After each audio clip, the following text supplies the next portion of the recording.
What went on here this morning? What do you mean? I mean, you can't have it both ways anymore, Russ. It's either Lori or it's me. You know it's all over between Lori and I. Huh. Well, does she know it? Have you told her yet? Come on, Becky. She's been sick. What do you want to do, hurt her? Lori is so healthy, it makes me sick. It won't work anymore. Show and tell time, Weaver. Either you show me you love me by telling Lori, or you get out of my life. Come on, I'm sorry.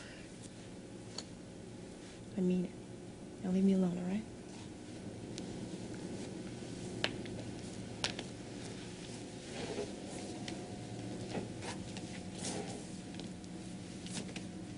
You or Lori, huh? Mm-hmm. Is that it? Well, how about neither?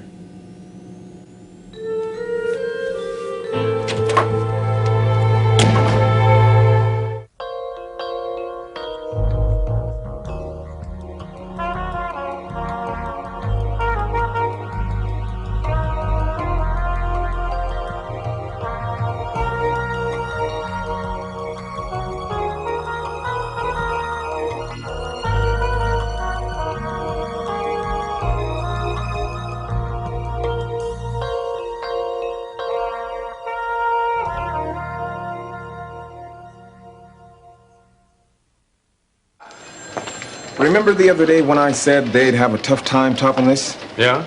Well, they topped it, old buddy. What is it? You heard of handwriting on the wall. Maybe I should tape this on the wall. Well, come on, what's in it? Reassurance. Reassurance? Mm-hmm. Listen at this.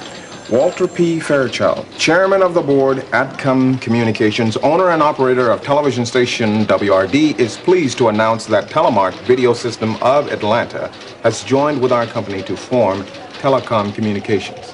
Now, here's the kicker. We, as the management of WRD, wish to reassure all personnel that this merger is strictly a corporate action and will have no effect on staff employment or production. Huh? Last time I got a reassurance from management was in Cleveland, Ohio. It was 2 days before I was fired. The winds of change are up on us, huh? Yeah, and those winds could blow us right out the door. It's that whiz kid station manager from New York. I told you, no guy who makes dog food commercials can run a TV station. Run it all right into the ground. You think new management will keep us? Well, why ask me? I thought Charlie's Angels wouldn't last. Well, you've been through this more times than I have. What do you think? One of the hazards of stepping in front of a camera is that people don't always like what they see. I remember the first time I was fired. Little station in Akron, Ohio. Laurie was only 4 months old. Thought I'd never work again. I was convinced I was finished. So what changed your mind? Oh, the little old guy that hired me. He got fired too. His name was Lester Shantz. He took me aside and he says, "Kid, you better get used to this. Seems they do this every time they change management. Seems like they gotta do it." Is that true? Well, it's happened to me 3 times. 3? Yeah, that's 2 plus 1 for beginners. Now come on downstairs. I'll buy you a cup of coffee. Well, I'm glad you're buying. I'm not gonna spend another nickel. 3 times, really? Yeah. If you have to knock, I don't know you. I already have an encyclopedia. I don't want to try any new perfumes, and I gave it the office. Becky! Lord. Oh, look at your hair. It's so long. It's beautiful. Well, look at you. You lost weight. Where's your brace? Ben took it off yesterday. I feel great. Are you coming back to school? Oh, as soon as possible. Ben wants me to spend a few more days exercising, but I'm going absolutely buggy.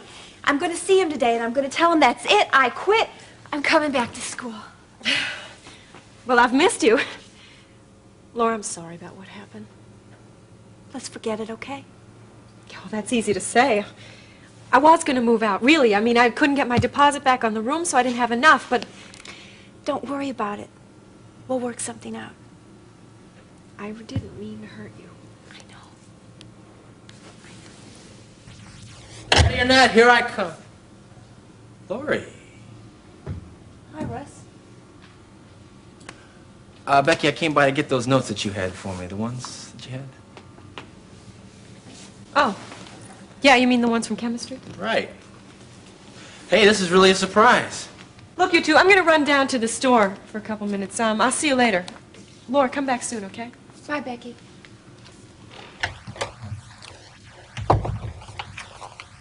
Are you back to stay, Lori? Soon, I hope. I have an appointment with the doctor this morning. I'd like to come back as soon as I can. Yeah, good, terrific. That's great. The doctor, was that Ben, what's his Ben name? Martin. Martin, right. Yeah, he's been really doing a number on you lately, hasn't he? I don't know what you mean, but we have become friends. He's not just my doctor. Well, hey, we all need a little help from friends now and then, don't we? Look, Russ, what you're suggesting is just a little bit silly.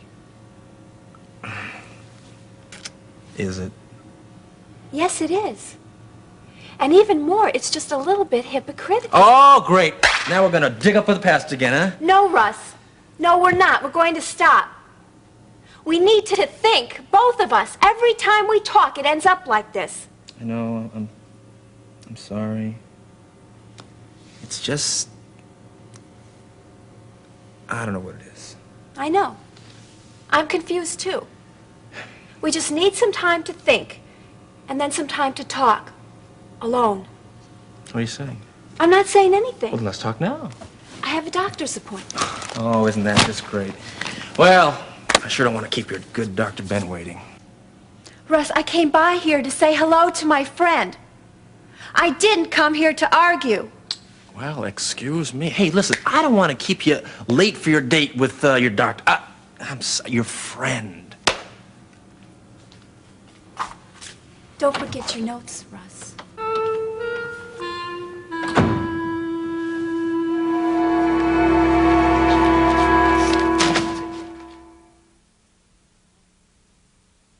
Now, really, Helen. No, but despite the monetary loss, I am very glad that this episode with those men is over with.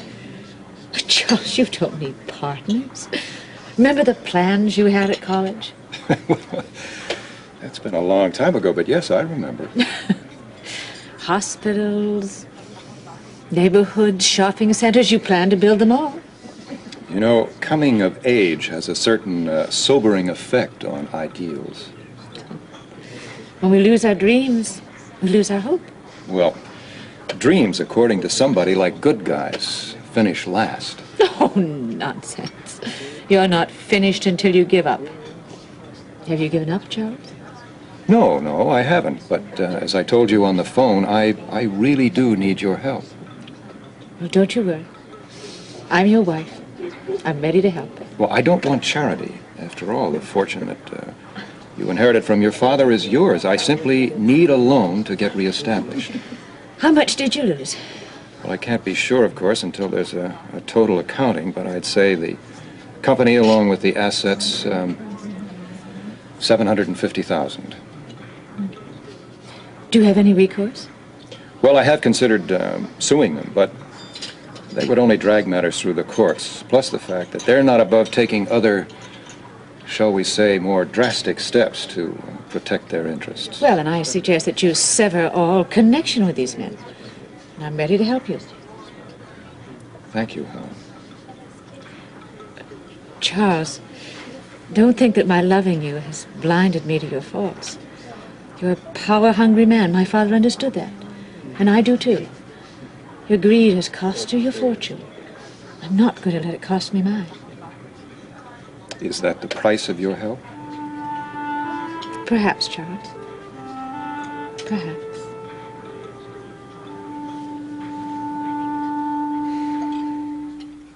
And to the left?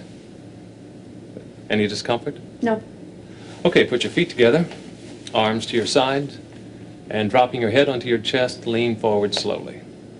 Relax your arms. Keep your legs straight, but don't lock the knees. Good. Now come up slowly. Any pain? No, just a little tight. Well, that's to be expected. You're doing fine.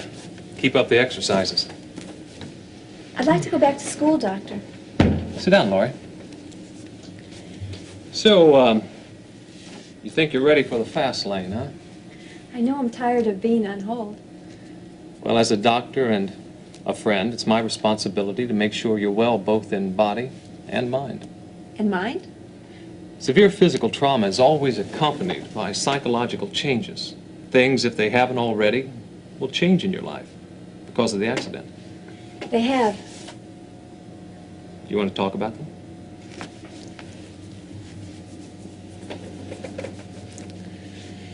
Before the accident, I used to share all my troubles with Becky. She was my roommate. And that's changed? Yeah. Laurie, the details are important. Don't dwell on them. Now, what's at the heart of the problem?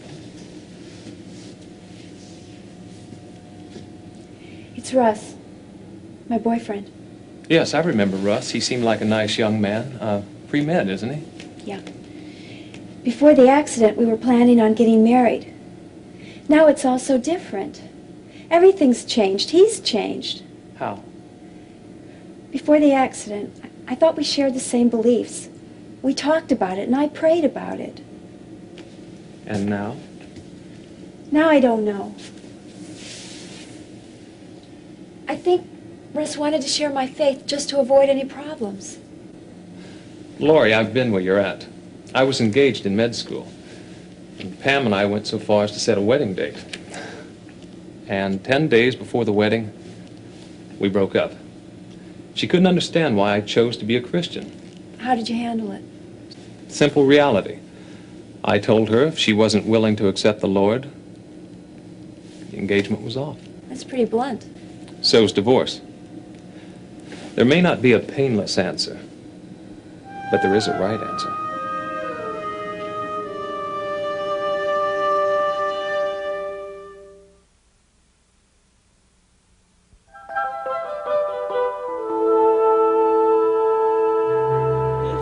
So I said to Professor Collins, just because he's a mouse doesn't mean he's stupid. I wish I could have been there. You know, that guy is such a stuffed shirt. Where would you like your books, Madame? Oh, well, why don't you return them to your room and bring them back when the work is done? Well, I will admit a certain degree of infatuation with this situation, but there's a limit to which I'll allow my emotions to sway my judgment. Does that mean you won't do it? I'm afraid so. I thought so. Okay, park them on the desk, if you will. But seriously, Becky, if you do want me to help you with a phosphoric acid formula, I'd be glad to. What's the problem? I mean, after all, what's a couple of hours curled up with a nice phosphoric acid formula? Well, it's not quite as easy as all that. Oh, my, isn't this chummy? Take a hike, Miller. Well, like I said, Becky, if you need any help with anything, just give me a call. Thanks, Francis. Don't call us, we'll call you. Russ, he's only trying to help. Always buzzing around you like a bug around a lamp. Yeah, not everybody thinks the way you do, you know. I know what you're thinking, huh? Not a bird's not a fly's stop.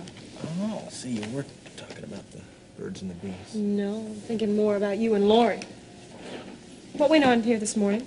What do you mean? I mean, you can't have it both ways anymore, Russ. It's either Laurie or it's me. You know it's all over between Laurie and I. Well, does she know it? Have you told her yet? Come on, Becky, she's been sick. What do you want to do, hurt her? Laurie is so healthy, it makes me sick. It won't work anymore. Show and tell time, Weaver. Either you show me you love me by telling Laurie, or you get out of my life. Come on, I'm sorry. I mean it. Now leave me alone, all right?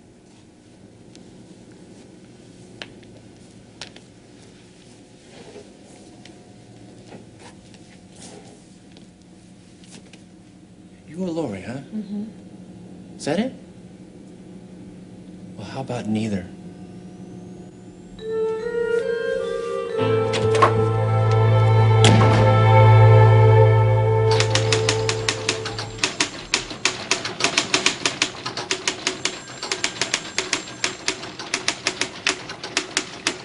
Gene, can I talk to you for a minute? Wait, I gotta get this finished with the 3 o'clock update. Don't worry about it. You won't be doing it. What? We're out, Gene. We're fired? Effective immediately. Just like that, huh? How isn't really important. I guess there's no real easy way to say it. Why us? I mean, why not start with the weatherman who seldom gets the day right, let alone the forecast? Come on, Gene, don't be bitter. Don't be bitter. Man, we work 12 to 18 hours on this dope series, and what do we get? The boot. Just isn't fair. Listen to me, Gene. I don't know about you, but I'm not going out here hanging my head low. I've done a good job. We've done a good job. Now, come on, partner. What do you say? Yeah, it has been good, hasn't it? Yeah, it's been good. Give me 10 minutes to clear my desk, huh? You got it.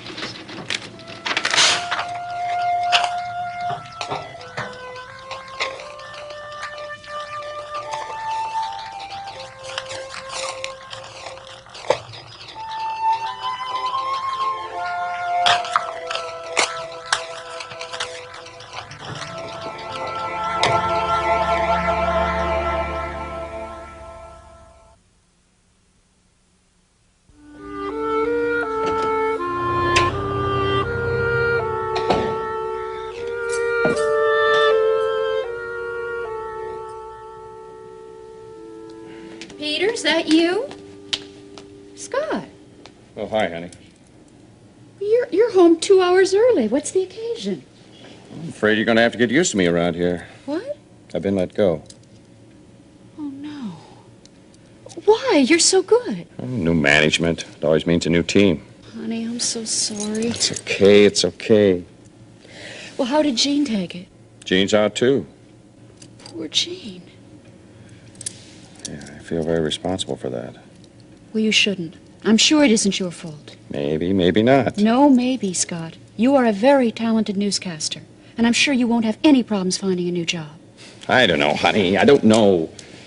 I'm not as young as I used to be. You know, news broadcasting today it's show business. It's the under-30s gang, the Twinkie News, the local open-collar, cap-teeth, beautiful people. Don't worry. You've always found work. Yeah, well, I've never been over 40 and unemployed before. All things work together for good to them that love God. Yeah, Romans 8:28. I said it 100 times on my way home today. Then relax. Let go. I will. It's such a shock. There's so many questions, so few answers. Peter's still in high school. Laura's just going back to college. We still have her medical bills to pay off. Well, I've been wanting to go back to work full-time. Now I've got a good reason to. We'll be okay.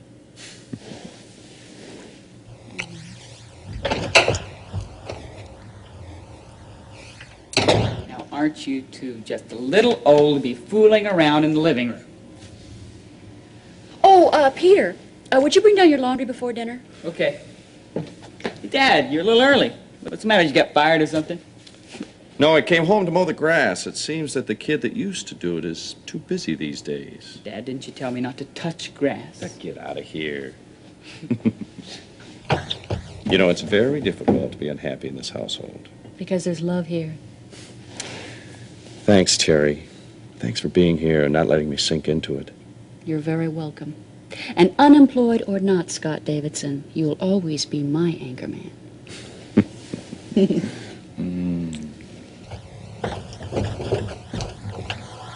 Still at it, huh?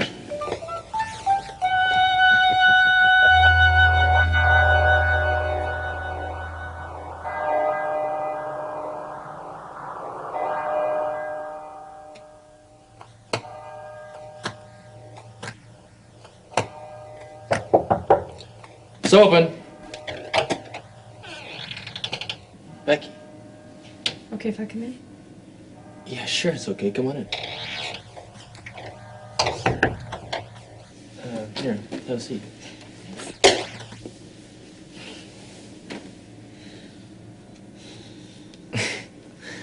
I really didn't expect to see you again so soon. Russ, I came by to apologize. I'm sorry I got crazy this morning. It's okay. Don't worry about it. I understand. I've been doing a lot of thinking tonight. I was wrong, you know. Were you? I don't think so. And, well, you know what? I've made a decision. You have? And it's you. You're the one that I want.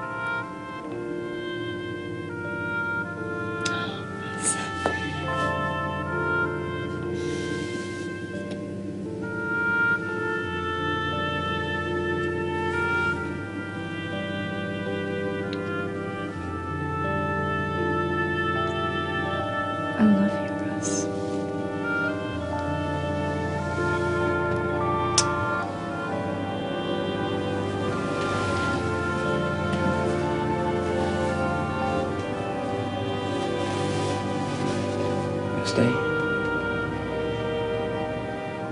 I'll stay.